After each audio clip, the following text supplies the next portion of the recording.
ये मेरी माँ है। करिश्मा की शादी को अभी 1 ही महीना हुआ था। शादी के बाद सब कुछ अच्छा चल रहा था। माँ जैसी उसे सास मिली थी। करिश्मा और उसकी सास सीता के बीच में माँ बेटी की तरह प्यार था। ऐसे ही एक दिन, क्या हुआ माँ जी, आज आप बड़ी उदास लग रही हैं, सब ठीक तो है ना? अरे कुछ ठीक नहीं है बेटा, मेरे भाई की हालत ख़राब है, उसका एक्सीडेंट हो गया है। मुझे आज ही जाना पड़ेगा, वो भी तुझे अकेला छोड़कर।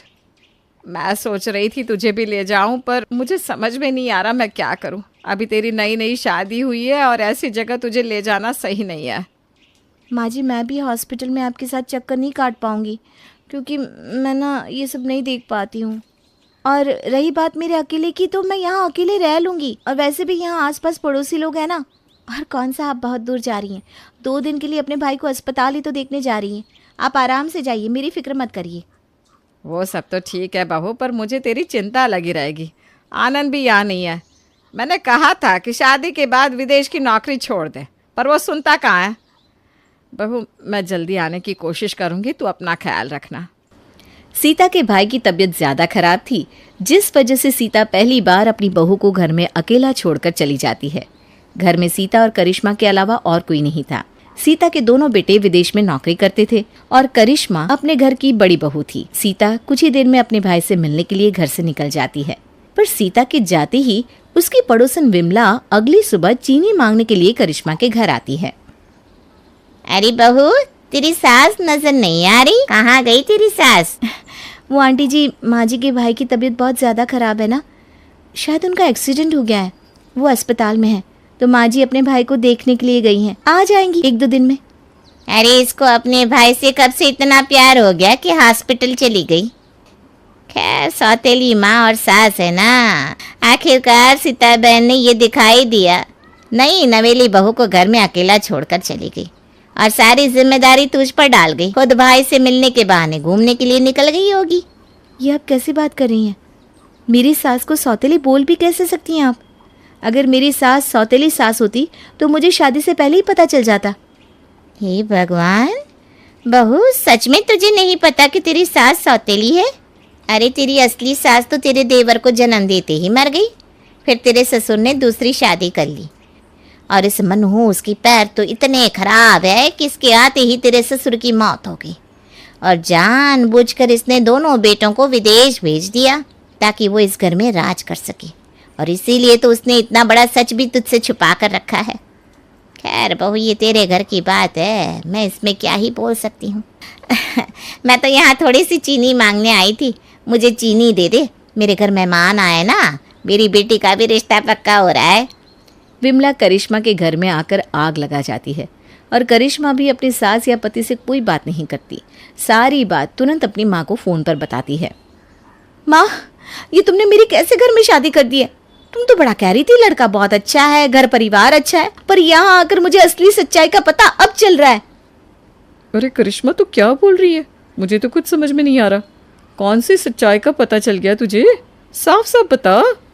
यही कि मेरी सास, जिसका सिर्फ नाम सीता है, वो औरत असल में मेरी सगी नहीं बल्कि सौतेली सास है, और उसने जानबूझकर मेरे पति और देवर को विदेश भेज दिया ताकि उनकी प्रॉपर्टी की मालकिन वो बनकर बैठ सके। अभी तक तुम मेरे साथ बहुत अच्छा पेश आ रही थी, पर अब मुझे डर लग रहा है माँ, कहीं वो अपनी हकीकत ना दिखा दे। आखिर सौतेली तो सौतेली ही होती है। हे भगवान, इतना बड़ा सच हमसे छुपाया गया। अगर मुझे ये बात शादी से पहले पता चलती तो मैं तेरा रिश्ता ऐसे घर में कभी ना करती। आने दे तेरी सास को, मैं उससे इस सवाल का जवाब ज़रूर मांगूंगी। उससे पूछूंगी कि आखिर उसने हमसे इतना बड़ा धोखा क्यों किया। अब करिश्मा और उसकी माँ सीता के आने का इंतज़ार करती है, और जैसे ही सीता अपने घर आती है, वो देखती है कि उसकी बहू का बर्ताव उसके लिए काफ़ी बदल चुका है। हे राम, बाहर बहुत गर्मी है। बहू, ज़रा मेरे लिए नींबू पानी तो बना दे। ना मैं इस घर की नौकरानी हूँ और ना ही आपकी, जो मैं आपकी कही बातें सुनूं। भूलो मत, मैं इस घर की बहू हूँ और इस घर की मालकिन भी। तो आपको नींबू पानी पीना हो या शरबत, खुद जाओ और बनाकर पी लो। बहू, मुझसे कोई गलती हो गई है क्या, या तू मुझसे नाराज़ है? आज से पहले तो तूने मुझसे कभी इस तरह से बात नहीं की, फिर आज तू मेरे साथ ऐसा क्यों कर रही है? मैं ऐसी ही हूँ, इसलिए आपसे विनती है कि आप भी झूठे प्यार का दिखावा करना बंद कर दीजिए और आपका जो असली रूप है ना वो मुझे दिखा दीजिए, क्योंकि मैं किसी से नहीं डरती। इतना बोलकर करिश्मा अपने कमरे में चली जाती है और अपनी माँ को फ़ोन करती है। माँ, आ गई है वो चुड़ैल, और आती ही मुझे ऑर्डर देने लगी, पर मैंने भी अच्छा जवाब दे दिया। अब आप ना जल्दी से आ जाओ और आकर उससे बात करो ताकि वो अपनी हद में रह सके। करिश्मा के फ़ोन काटते ही करिश्मा की माँ बिना कोई देरी करे अपनी बेटी के ससुराल पहुंच जाती है, जहां सीता करिश्मा की माँ को देखकर बड़ी हैरान होती है और हाथ जोड़ते हुए अपनी समधन से कहती है, अरे समधन जी, आप यहाँ अचानक? अब आई गई है तो बैठिए बैठिए। बहू, जाकर अपनी माँ के लिए कुछ खाने पीने का इंतजाम करो बेटा। क्यों बहन जी, मेरी बेटी ही क्यों मेरा ख्याल रखे? मेहमान तो मैं आपके घर बनकर आई हूँ ना, आप मेरी खातिरदारी नहीं करेंगी? करिश्मा की माँ की ऐसी बातें सुनकर सीता बड़ी हैरान होती है। उसे कुछ समझ में नहीं आ रहा था कि उसके पीठ पीछे ऐसा क्या हुआ कि उसकी बहू और उसकी माँ का रवैया उसके लिए इतना बदल गया। हाँ हाँ बहन जी, क्यों नहीं, मैं ही ले आती हूँ आपके लिए, आप दोनों बातें कीजिए। कोई ज़रूरत नहीं है, मुझे आपके हाथ का कुछ नहीं चाहिए, मैं तो बस यहाँ आपसे बात करने आई हूँ। ऐसी कौन सी बात है, क्या हो गया, और आप दोनों मेरे साथ ऐसा बर्ताव क्यों कर रही हैं? क्या हुआ? आपने हमसे इतनी बड़ी सच्चाई छुपाकर सही नहीं किया। अगर मुझे पता होता कि आप आनंद की सौतेली माँ हैं, तो मैं अपनी बेटी की शादी कभी आपके बेटे से नहीं करवाती। सौतेली माँ और सौतेली सास कैसी होती हैं बहुत अच्छे से जानती हूँ। आपको क्या लगा कि आप मेरी बेटी को इस घर की नौकरानी बनाकर रखोगी, उस पर अत्याचार करोगी और हम आपको करने देंगे? हमेशा याद रखना, मैं अपनी बेटी के साथ हूँ। अगर आपने मेरी बेटी के साथ कुछ भी गलत किया तो मैं छोड़ूंगी नहीं आपको। और करिश्मा बेटा, तू आनंद को फ़ोन करके जल्दी यहाँ बुला और इससे इस घर से दफा करवा। करिश्मा की माँ की ऐसी बातें सुनकर सीता को बहुत बुरा लगता है और उसकी आंखों में आंसू भर जाते हैं, पर वो चाहकर भी कुछ नहीं कहती, क्योंकि वो समझ चुकी थी अगर वो कुछ भी कहती तो एक बार फिर उसे सौतेली होने का ताना सुनना पड़ता।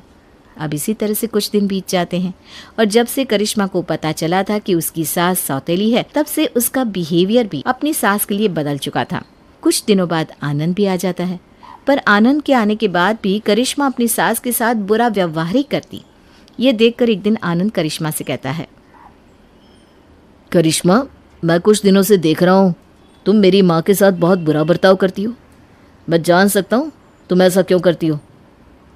कहीं तुम उन लड़कियों में से तो नहीं हो जो सास को कुछ नहीं समझती? उल्टा चोर कोतवाल को डांटे। अरे समझती तो आपकी माँ नहीं है मुझे कुछ, पर अब क्या कर सकते, सौतेली होने का फर्ज तो निभाएगी ना वो औरत। खबरदार करिश्मा, ये मेरी पहली और आखिरी चेतावनी है। आज तो तुमने मेरी माँ के लिए बुरा बोल दिया, आइंदा से मैं अपनी माँ के खिलाफ कुछ नहीं सुनूंगा, समझी तुम? अरे तुम जानती क्या हो मेरी माँ के बारे में जो ऐसा बोल रही हो? आनंद करिश्मा को समझाने की कोशिश कर रहा था कि उसकी माँ ने उसके लिए क्या कुछ नहीं किया, पर करिश्मा कुछ समझना ही नहीं चाहती थी। बस उसके दिमाग में एक बात बैठ गई थी कि उसकी सास सौतेली है और उन लोगों ने करिश्मा और उसके घर वालों को धोखा दिया है। अब इसी तरह से कुछ दिन बीत जाते हैं और एक दिन, पूरा दिन घर में खाली बैठी रहती हो, मुफ्त की रोटियां तोड़ती हो, ये पकड़ो पैसे और जाकर बाजार से सब्जी लेकर आओ। अरे पर बहू, अभी तो सब्जी वाला आया था, फिर तूने बताया क्यों नहीं कि घर में सब्जियां खत्म है? मैं उसी से ले लेती। पर कोई बात नहीं, तू आनंद से कह दे, वो ऑनलाइन ऑर्डर कर देगा। तू जानती है ना मेरी तबीयत के बारे में। आनंद जी आपकी तरह खाली नहीं बैठे रहते, अगर हिलोगी डोलोगी नहीं तो बीमार ही पड़ी रहोगी ना। अब मेरे सामने बहानेबाजी मत करो और जाकर मार्केट से सब्जियां लेकर आओ। इस तरह करिश्मा अपनी सास को जबरदस्ती मार्केट भेज देती है और खुद बैठकर अपनी माँ से बातें करने लगती है। माँ, पता नहीं इस औरत ने मेरे पति की आंखों पर कौन सी पट्टी बांधी है। मेरा पति अपनी माँ की ही गुणगान गाता रहता है। परेशान हो गई हूँ माँ, आप बस यहाँ आ जाओ और आकर इन्हें कुछ समझाओ। वैसे भी उस सर दर्द को मैंने मार्केट भेज दिया है, आएगी 4 बजे तक। तब तक ना आप आनंद जी को समझाओ कि सौतेली माँ सौतेली होती है, वो कभी सगी नहीं बन सकती। ठीक है बेटा, मैं अभी आ रही हूँ। मैं कोई अनपढ़ गवार थोड़ी ना हूँ, पढ़ी लिखी हूँ। मैंने तुझे भी इतना पढ़ाया लिखाया है और तेरे पास भी समझ है कि कौन तेरा भला बुरा चाहता है। रही बात अब दामाद जी को, तो उनको समझाना ज़रूरी है। मैं आ रही हूँ। इतना बोलकर करिश्मा की माँ अपनी गाड़ी की चाबी लेती है और अपनी गाड़ी में बैठकर निकल पड़ती है। कुछ ही देर में करिश्मा की माँ करिश्मा की गली तक पहुँच जाती है। जैसे ही वो गली में पहुँचती है, वैसे ही करिश्मा का फ़ोन आता है और करिश्मा की माँ अपनी बेटी का फ़ोन उठाने के चक्कर में अगल बगल देखती नहीं और गलती से सीता का एक्सीडेंट करिश्मा की माँ की गाड़ी से हो जाता है। आसपास के सभी लोग वहां जमा हो जाते हैं। ये देखकर करिश्मा की माँ बहुत डर जाती है। देखो तो ये कहीं मर तो नहीं गई। मैंने जानबूझकर नहीं किया। अरे मैं ऐसा क्या करूँगी, ये तो मेरी समधन है। हाँ। रहने दो बहन, झूठ तो बोलना बंद करो। जब से तुम्हें और तुम्हारी बेटी को ये पता चला है कि सीता बहन आनंद की सौतेली माँ है, तब से तुम दोनों माँ बेटी इनको मारने पे तुली हो। और आज अच्छा मौका मिल गया तुम्हें। मैं अभी आनंद को बताती हूँ और पुलिस को भी खबर करती हूँ। इस तरह विमला पुलिस को खबर कर देती है और आनंद को जब ये बात पता चलती है कि उसकी माँ का एक्सीडेंट हो गया है तो वो बिना कोई देरी करे अपनी माँ को एक बड़े अस्पताल में ले जाता है जहाँ सीता का इलाज होता है। कुछ देर बाद जब सीता को होश आता है तो वो देखती है कि पूरा परिवार उसके सामने खड़ा है और साथ ही साथ पुलिस वाले भी। सीता बहन, आप हमें सच सच बताना, आपका एक्सीडेंट किसने किया है? आपको किसी से डरने की कोई ज़रूरत नहीं है, आपको इंसाफ मिलेगा। वैसे भी आपकी समधन के खिलाफ रिपोर्ट लिखवाई गई है। क्या आपकी समधन ने जानबूझकर आपका एक्सीडेंट किया? अरे ये आप कैसी बात कर रहे हैं इंस्पेक्टर साहब? लोगों का तो काम होता है घरों में आग लगाना। अरे वो तो मेरी समधन जी है, इसलिए आज मैं आपको बयान दे पा रही हूँ, वरना मैं तो भगवान को प्यारी हो जाती। अगर कोई और होता, मेरी तबीयत ठीक नहीं रहती और इतनी गर्मी है कि मैं अचानक से गाड़ी के सामने आकर बेहोश हो गई। वो तो समय रहते मेरी समधन जी ने ब्रेक मार ली और उन्होंने अपनी जान की फिक्र ना करके मेरी जान बचा ली।